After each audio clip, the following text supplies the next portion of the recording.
اعوذ باللہ من الشیطان الرجیم بسم اللہ الرحمن الرحیم یا ایہا الذین آمنوا، اے وہ لوگو جو ایمان لائے ہو، اوفو بالعقود، وعدوں کو پورا کرو، احلت لکم بہیمۃ الانعام، حلال کر دیے گئے ہیں تمہارے لیے جانور جو انعام کی شکل میں ہیں، الا ما یتلی علیکم، سوائے ان کے جو عنقریب تمہارے اوپر تلاوت کیے جائیں گے، غیر محل الصید، نہ حلال سمجھتے ہوئے جانوروں کو، شکار کو، وانتم حرم، جب تم حالت احرام میں ہو، ان اللہ یحکم ما یرید، بے شک اللہ جس چیز کا ارادہ فرماتے ہیں اسی کا ہی فیصلہ دیتے ہیں۔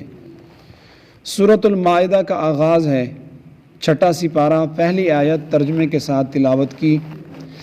اللہ تعالی ہمیں اس پوری صورت کی صحیح تفسیر کر کے اس کو عمل میں لانے کی توفیق عطا فرمائے۔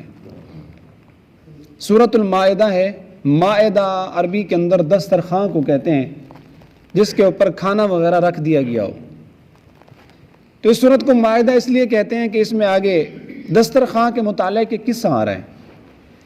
حضرت عیسیٰ علیہ السلام کے حواریوں نے جناب عیسیٰ ابن مریم سے سوال کیا، هل يستطيع ربك ان ينزل علينا مائدة من السماء، کیا آپ کے رب کے پاس یہ طاقت ہے کہ ہمارے لیے آسمان سے ایک دسترخوان اتار دے؟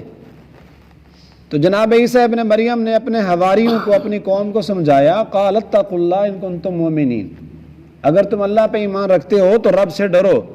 کس طرح تم ایک مطالبہ کر رہے ہو کہ اللہ آسمان سے دسترخوان اتار دے؟ اللہ کے لیے دسترخوان اتارنا کون سا مشکل ہے؟ جس اللہ نے زمین و آسمان بنائے، سورج چاند ستارے پیدا کیے، اس کے لیے دسترخوان اتارنا کون سا مشکل ہے؟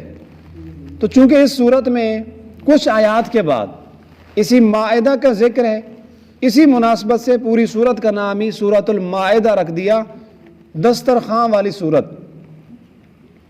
اس صورت کی 120 آیات ہیں اور 16 رکوع ہیں۔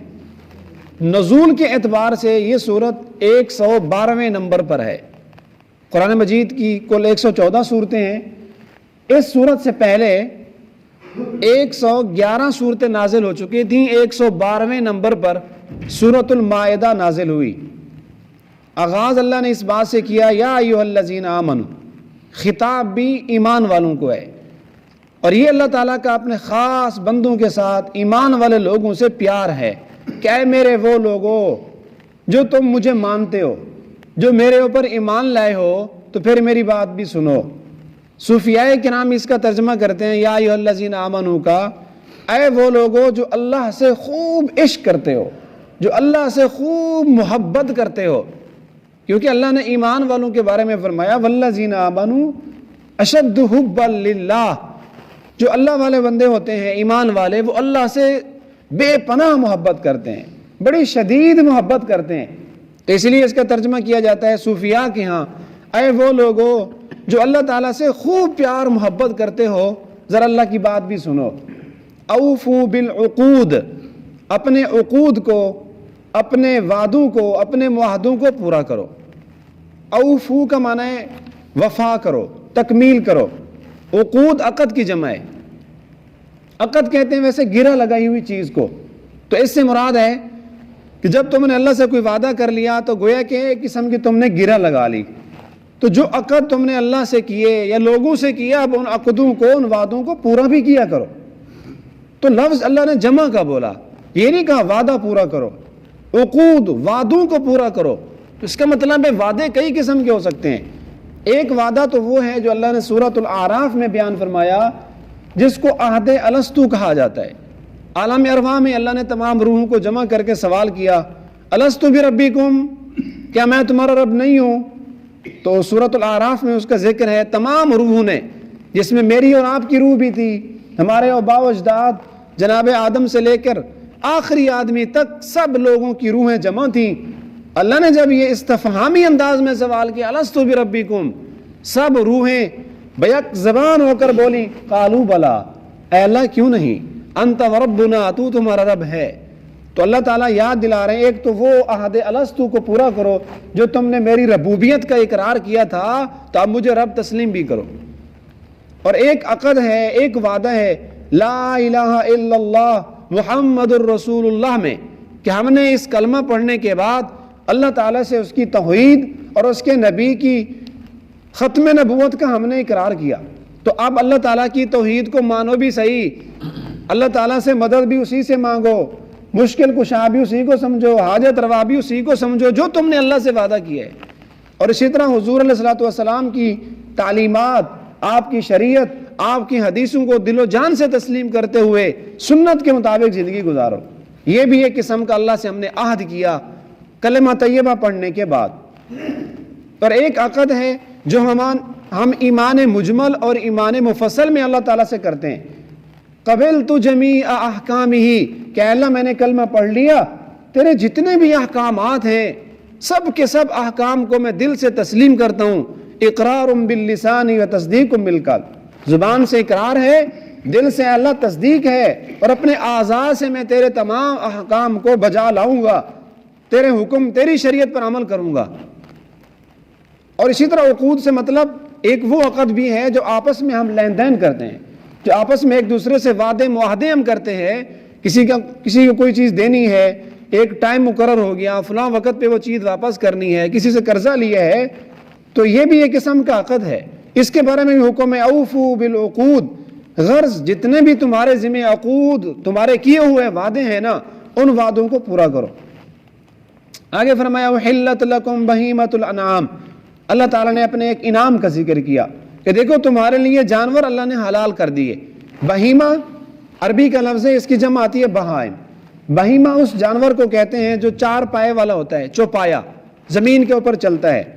تو زمین کے اوپر چلنے والے جو جانور ہیں احلت لکم، وہ تمہارے لیے حلال ہے.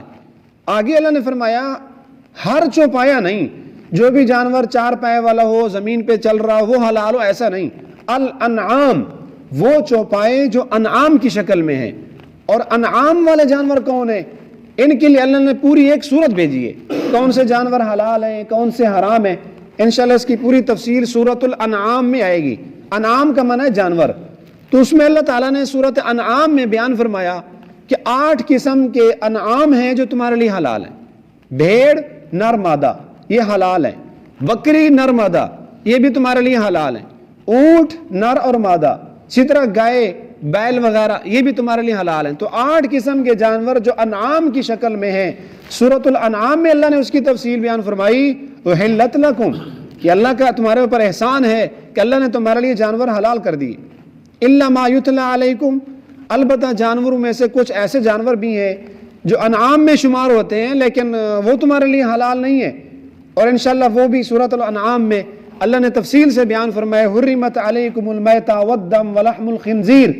کچھ جانور ایسے ہیں جو حلال نہیں ہیں تو ان کو نہ کھاؤ. غیر محل الصید وانتم حرم، اس حال میں کہ تم نہ حلال سمجھنے والے ہو وہ کچھ شکاروں کو جب تم حالت احرام میں ہو. حالت احرام کے اندر کچھ پابندی ہیں. جیسے ہم نماز پڑھنے کے لیے مسجد میں آتے ہیں اور نماز کا آغاز کرتے ہیں ہم سورت تکبیر تحریمہ سے. تحریمہ کا معنی ہے حرام کرنے والی. جب ہم نماز میں داخل ہوتے ہیں اللہ اکبر کہتے ہیں تو تکبیر تحریمہ پڑھنے سے بہت ساری ایسی چیزیں جو اس تکبیر تحریمہ سے پہلے حلال تھیں، یہ تکبیر تحریمہ کہنے کے بعد وہ حرام ہو گئی. مثلا بات چیت کرنا پہلے حلال، تکبیر تحریمہ کے بعد اب حرام. سلام کرنا، سلام کا جواب دینا تکبیر تحریمہ سے پہلے حلال، اللہ اکبر کہنے کے بعد نہ سلام جائز نہ سلام کا جواب. اسی طرح کھانا پینا، ادھر ادھر دیکھنا، یہ سب چیزیں تکبیر تحریمہ سے پہلے حلال ہوتی ہیں لیکن نماز کی نیت باندھنے سے سب چیزیں حرام.